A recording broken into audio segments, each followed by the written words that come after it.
Hello' students, লৈ আহিছোঁ HS 2025ত MIL এছামিছত আহিবলগীয়া কেইটামান 100% কমন থকা কুৱেশ্যনছ লৈ। আজিৰ এই ভিডিঅ'টোৰ যোগেদি তোমালোকে অতি কমেও 46 নম্বৰ পাবা বুলি মোৰ দৃঢ় বিশ্বাস। কি প্ৰশ্ন তোমালোকে ভালদৰে চাই যাবা, আজিৰ এই ভিডিঅ'ৰ যোগেদি জানিব পাৰিবা। আজিৰ এই ভিডিঅ'ত থকা গ্ৰামাৰ ছেকশ্যন আৰু অন্য কোনো কুৱেশ্যনৰ এনচাৰ্ছ লাগিলে মোক কমেণ্ট কৰিলে ডেছক্ৰিপশ্যনত মই ইয়াৰ PDF লিংক এটা, এনচাৰৰ PDF লিংক এটা দি দিম। এনচাৰবোৰো চাই ল'ব পাৰিবা। আহা তেতিয়াহ'লে পলম নকৰি ভিডিঅ'টো আৰম্ভ কৰোঁ। তোমালোকৰ এটা কবিতাৰ মূলভাৱ বা সাৰাংশ দিব, 6 মাৰ্ক থাকিব। কবিতাৰ মূলভাৱ হিচাপে তোমালোকে চাবা মিলন, বিশ্বখনিকৰ, উভতি নহাৰ কবিতা। এই তিনিটা তোমালোকে চাই যাবা। ইয়াৰ যিকোনো এটা কবিতাৰ মূলভাৱ তোমালোকে পাবা। তাৰে পিছত 10 মাৰ্কছত পেপাৰখনৰ একেবাৰে শেষত থাকিব এখন ৰচনা। ৰচনাৰ ভিতৰত তোমালোকে চাবা মষ্ট ইম্পৰ্টেণ্ট এইবাৰ ৰচনা হৈছে কতে চাবা তোমাৰ প্ৰিয় সাহিত্যিক বা সাহিত্য একাডেমী বঁটা বিজয়ী এগৰাকী সাহিত্যিক বা জ্ঞানপীঠ বঁটা বিজয়ী এগৰাকী সাহিত্যিকো দিব পাৰে। সাহিত্য একাডেমী বঁটা বা জ্ঞানপীঠ একাডেমী বঁটা বিজয়ী এগৰাকী সাহিত্যিক তোমালোকে চাই যাবা। খতে চাবা তোমাৰ প্ৰিয় গ্ৰন্থ বা এই এছেখন নাম দিব পাৰে একবিংশ শতিকাত প্ৰকাশিত তুমি ভাল পোৱা এখন গ্ৰন্থ। গতে চাই যাবা ছ'চিয়েল মিডিয়া আৰু সমাজত ইয়াৰ প্ৰভাৱ বা এই এছেখন আন এটা নামেৰে নামাকৰণ কৰিব পাৰে সামাজিক মাধ্যম আৰু বৰ্তমান সময়ত ইয়াৰ প্ৰভাৱ। আৰু লাষ্ট নম্বৰত চাই যাবা পৰিৱেশ প্ৰদূষণ বা পৰিৱেশ প্ৰদূষণ আৰু নিয়ন্ত্ৰণ। এইকেইখন এছে তোমালোকে চাই গ'লে তোমালোকৰ নিশ্চয় কমন থাকিব। তাৰ পিছৰ কুৱেশ্যনটো চোৱা, তলত দিয়া জতুৱা ঠাঁচবোৰৰ অৰ্থ লিখি একোটাকৈ বাক্য ৰচনা কৰা। যিকোনো 4টা থাকে, একোটাত 2 নম্বৰকৈ থাকিব, টোটেল 8 মাৰ্ক থাকিব। একেটাৰ কাৰণে তোমালোকে কি চাই যাবা আচলৰ ধন, খাই পাত ফলা, চকু চৰহা, অজিন পাতকী, লেখ লৌ পৰুৱা, পানীৰ মিঠৈ, 7 বিহুৰ খয়াকণি, পানীৰ তলৰ কাঁইট, পানী কৰ, আঁঠুৱা তলৰ মহ, জয়দেউ কাকতি, গাই বাই চোৱা, পেটে ভাতে খোৱা, কপাল ফুলা, ধোদৰ পচলা, পাবত গজা, কাণে কাণ মাৰি, হাত দীঘল, পানীত হাঁহ নচৰা, কুণ্ডত কটা, চকুৰ মণি, নাদৰ ভেকুলী, নপতা ফুকন, 19ত বা বলা, গড় মাৰি গংগাত পেলোৱা। এইকেইটা মেক চেণ্টেন্স অৰ্থাৎ অৰ্থ লিখি একোটাকৈ বাক্য ৰচনা কৰা যদি তোমালোকে চাই যোৱা তেতিয়াহ'লে তোমালোকৰ এই 8 নম্বৰত তোমালোকে কমন পাবা। ইয়াৰ এইকেইটাৰ যদি এনচাৰ তোমালোকক লাগে, এই এনচাৰকেইটা যদি তোমালোকক লাগে তেতিয়াহ'লে মোক কমেণ্ট কৰিলে মই তোমালোকক ডেছক্ৰিপশ্যনত এনচাৰৰ PDFৰ লিংক দি দিম। তাৰে পিছত আকৌ 6 মাৰ্ক থাকিব।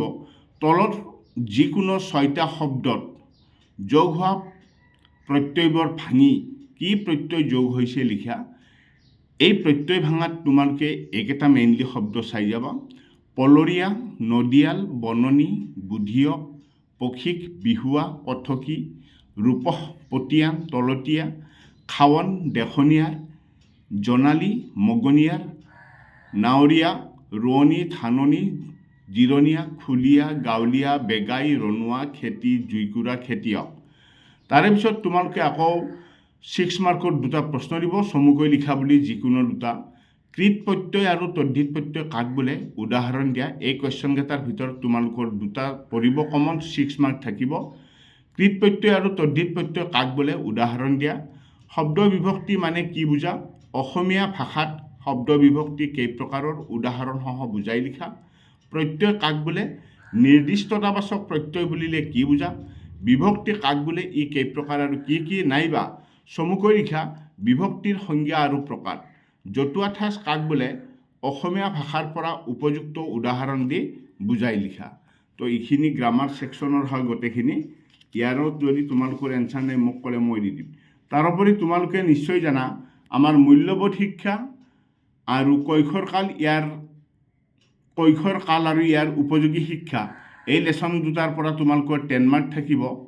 ঠিক আছে, এই 10 মাৰ্কৰ কাৰণে তোমালোকে কি চাবা, 10 মাৰ্কৰ কাৰণে তোমালোকে কি চাবা মই কুৱেশ্যনকেইটা দি দিছোঁ, চাই লোৱা। লেটিন ভাষাৰ মৰিচ শব্দটোৰ অৰ্থ কি? মূল্যবোধৰ ত্ৰিনীতি কি? মহৰ্ষি টলষ্টয়ৰ মতে সৌন্দৰ্যবোধ কি? সত্যম শিৱম সুন্দৰম কথাষাৰৰ অৰ্থ কি? ভাৰতবৰ্ষৰ প্ৰাচীন শিক্ষা ব্যৱস্থাৰ মূল আধাৰ কি আছিল? সহজ অৰ্থত মূল্যবোধ মানে কি? নৈতিক শব্দটোৰ ইংৰাজী প্ৰতিশব্দ কি? ৰাষ্ট্ৰীয় শিক্ষা আৰু গৱেষণা পৰিষদে কোন চনত 84 বিধ মূল্যবোধ চিনাক্ত কৰিছিল? মুখ্য বুলিলে কি বুজা? নন্দন তাত্ত্বিক মূল্যবোধ মানে কি বুজা? বা চমু টকা লিখা নন্দন তাত্ত্বিক মূল্যবোধ। নৈতিক স্বতন্ত্ৰতা মানে কি বুজা? ব্যক্তিয়ে মূল্যবোধ কিহৰ পৰা আয়ত্ত কৰে? তো এই কুৱেশ্যনকেইটা তোমালোকে চাই যাবা। এইটো হৈছে তোমাৰ মূল্যবোধ শিক্ষাৰ পৰা দিয়া গৈছে এই কুৱেশ্যনকেইটা। ঠিক আছে, মূল্যবোধ শিক্ষাৰ পৰা এই কুৱেশ্যনকেইটা তোমালোকে ভালদৰে চাই যাবা।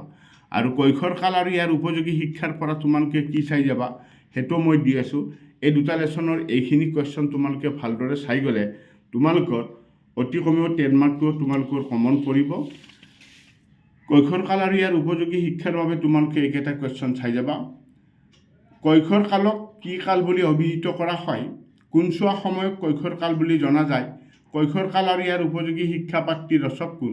কৈশোৰকাল কোন দুখন জগতক সংযোগ কৰে? আন্তঃৰাষ্ট্ৰীয় শিক্ষা আয়োগ কোন চনত গঠিত হৈছে? ভাৰত চৰকাৰে কোন চনত ৰাষ্ট্ৰীয় শিক্ষানীতি ঘোষণা কৰে? তো এইখিনি তোমালোকে চাই যাবা। এইখিনি কুৱেশ্যন চাই গ'লেই তোমালোকৰ সেই 10 মাৰ্কটো তোমালোকে পাই যাবা। এইখিনি মই আজি যিখিনি দিলোঁ এই ভিডিঅ'টোত, এইখিনি যদি তোমালোকে কুৱেশ্যন চাই যাওঁ ইয়াত অতি কমেও 46 নম্বৰ তোমালোকৰ আছে। তো এইখিনি কুৱেশ্যন তোমালোকে ভালদৰে চাই যাবা। তো ইয়াৰ যদি এনচাৰ লাগে তোমালোকে কমেণ্ট কৰিলে এনচাৰবোৰ মই PDF-ত লিংক এটা দি দিম, চাই ল'ব পাৰিবা। তো আজিলৈ আৰু বিশেষ নাই, ইমানতে সামৰণি মাৰিলোঁ। ধন্যবাদ।